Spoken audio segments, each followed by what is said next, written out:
मुगल पुरा चौक लाहौर से बरास्ता link road Shalimar चौक की तरफ जाएं तो रामगढ़ स्टॉप से थोड़ा आगे दर्स चौक आता है। इसके बाईं तरफ वाली सड़क दर्स रोड कहलाती है। ये रोड सीधी चौक दर्स मियाँ वड्डा ले जाती है। चौक के दरमियान एक कदीम दरख्त है, यहीं बाएं हाथ दरगाह और मदरसा मियाँ वड्डा है। इस चौक में मौजूद गेट से दाखिल हूँ तो गली के आखिर में खानका के अहाते का सदर दरवाज़ा है। सामने वाले बरामदे की दाईं तरफ मस्जिद व मदरसा का खूबसूरत सहन और हाल है। यह हिस्सा अहद जदीद में दोबारा तमीर किया गया है, जबकि बरामदे के बाईं तरफ वाला हिस्सा मुगलिया दौर की तमीर है। इस बरामदे के आखिरी सिरे पर इसी हाथ एक और दरवाज़ा है, जैसे गुजरते ही आप एक कदीम द्योड़ी में दाखिल हो जाते हैं। खानका का ये सारा हिस्सा मुगल दौर की तमीर है। बस फर्श पर पत्थर और मियाँ वड्डा की तुरबत के इर्द गिर्द लगाई गई पत्थर की जाली दौर जदीद की चीज़ें हैं। नाजरीन, हज़रत मोहम्मद इस्माइल रहमतुल्लाह अलैह मुगलिया दौर के बुलंद पाया आलिम दीन और सूफ़ी बुजुर्ग थे। आप रहमतुल्लाह अलैह का नाम मोहम्मद इस्माइल था, जबकि आप मियाँ वड्डा के नाम से मशहूर हुए। आप रहमतुल्लाह अलैह के ख़ानदान का ताल्लुक पोठोहार के एक इलाके से था। फिर वो दरियाए चनाब के किनारे वाक़े मौज़ा चंबा में आबाद हो गए और बाद अज़ां मौज़ा मखदूम लंगर में आ बसे। आप रहमतुल्लाह अलैह खोखर ज़मींदार घराने के चश्मो चिराग थे, जिनका ज़रिया मुआश ज़राअत था। तहकीकात चिश्ती के मुताबिक हज़रत हाफ़िज़ मोहम्मद इस्माइल रहमतुल्लाह अलैह अकबर बादशाह के ज़माना में 995 हिजरी बमुताबिक 1586 ईस्वी में मौज़ा चंबा में पैदा हुए। आप रहमतुल्लाह अलैह के वालिद बुजुर्गवार का नाम मियाँ फ़तेहुल्लाह था। आपने इब्तदाई तलीम लंगर मखदूम में मखदूम अब्दुल करीम से हासिल की, जो साहिब रूहानियत उस्ताद थे। आप रहमतुल्लाह अलैह 5 साल की उम्र में मखदूम अब्दुल करीम की शागिर्दी में आए। जब आपकी उम्र 12 साल हुई तो उस्ताद मोहतरम ने तलीम हासिल करने के साथ साथ आपको दरवेशों के लिए चक्की पर आटा पीसने का काम सौंपा। एक दिन जब आप रहमतुल्लाह अलैह हस्बे मामूल आटा पीस कर वक्त पर दर्स में ना पहुंचे तो उस्ताद ने मालूम करने के लिए एक दरवेश को भेजा तो पता चला कि शेख इस्माइल रहमतुल्लाह अलैह मुराकबा में दुनिया माफिया से बेखबर हैं, जबकि चक्की चल रही है। इस रोज़ से शेख अब्दुल करीम ने आप रहमतुल्लाह अलैह के लिए ये खिदमत मुकर्रर की कि तमाम रोज़ तहसील इल्म में मशगूल रहा करो और सिर्फ 2 वक्त हमारे मवेशियों का दूध धोकर हमारे यहाँ पहुँचा दिया करो। हज़रत शेख मोहम्मद इस्माइल रहमतुल्लाह अलैह ने ज़ाहिरी उलूम के साथ साथ रूहानी और बातनी उलूम भी मखदूम अब्दुल करीम ही से हासिल किए।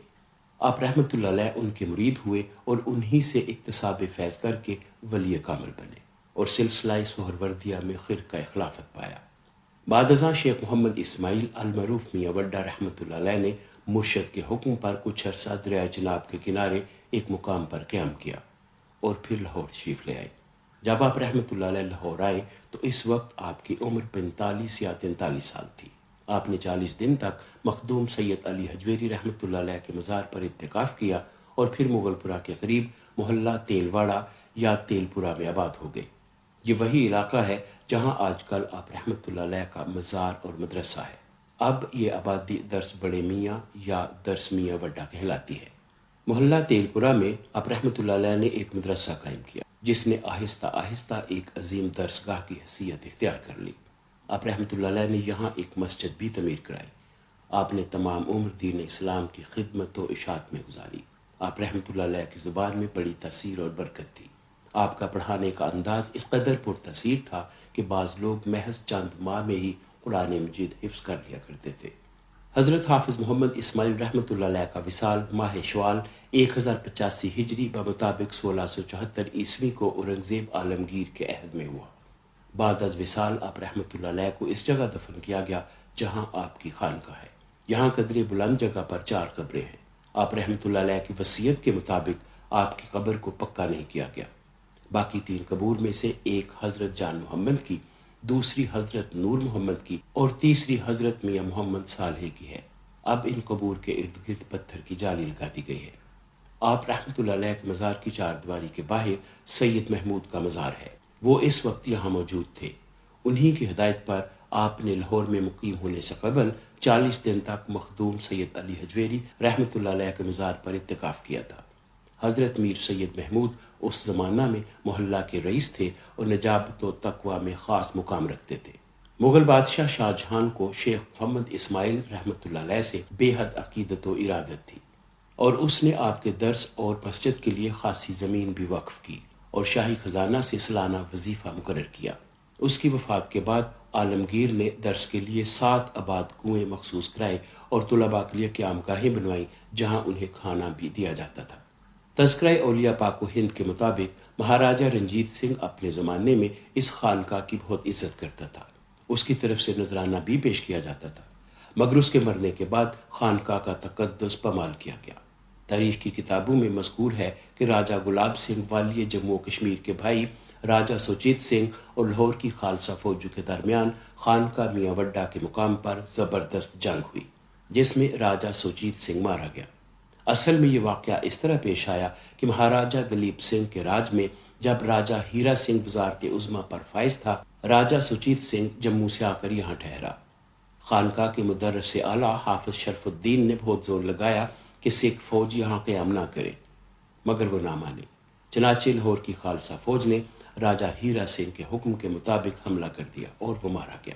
خانقاہ کی دیواریں توپوں کے گولوں سے تباہ و برباد ہو گئیں اور خانقاہ کے بہت سے درویش بھی جان سے ہاتھ دھو بیٹھے، جبکہ کتب خانہ بھی جل گیا جس میں ہزاروں نایاب کتابیں موجود تھیں۔ انگریز دور میں سجادہ نشینوں نے اس درس کی حالت درست کی۔ میاں محمد سلطان ٹھیکیدار نے رکھ جلوں کی زمین سے کچھ حصہ خانقاہ کے لیے وقف کر دیا، جس کی آمدن سے مدرسہ کے اخراجات پورے ہوتے تھے۔ حضرت میاں وڈہ رحمۃ اللہ علیہ نے فرمایا تھا کہ میرے وصال کے بعد بھی حفظ قرآن کا فیض جاری رہے گا، چنانچہ ایسا ہی ہوا۔ آپ رحمۃ اللہ علیہ کے وصال کے بعد شیخ محمد صالح 55 سال، حافظ محمود 42 سال، حافظ معز الدین 35 سال اور حافظ شرف الدین 60 برس تک یہاں قرآن کے درس و تدریس میں مصروف رہے۔ درس میاں وڈہ میں قرآن مجید کی تدریس کا سلسلہ آپ رحمۃ اللہ علیہ کے وصال کے 350 سال بعد بھی جاری و ساری ہے۔ درس میاں وڈہ کے نام سے معروف لاہور کی یہ عظیم درسگاہ 1960 سے محکمہ اوقاف کی زیر نگرانی ہے۔ ناظرین، اگر آپ کو یہ کاوش اچھی لگی ہو تو ہمارا چینل سبسکرائب، ویڈیو کو لائک اور شیئر ضرور کیجیے گا۔ آج کے لیے اتنا ہی، اس کے ساتھ ہی مجھے اجازت دیجیے۔ اپنا خیال رکھیے گا۔ خدا حافظ۔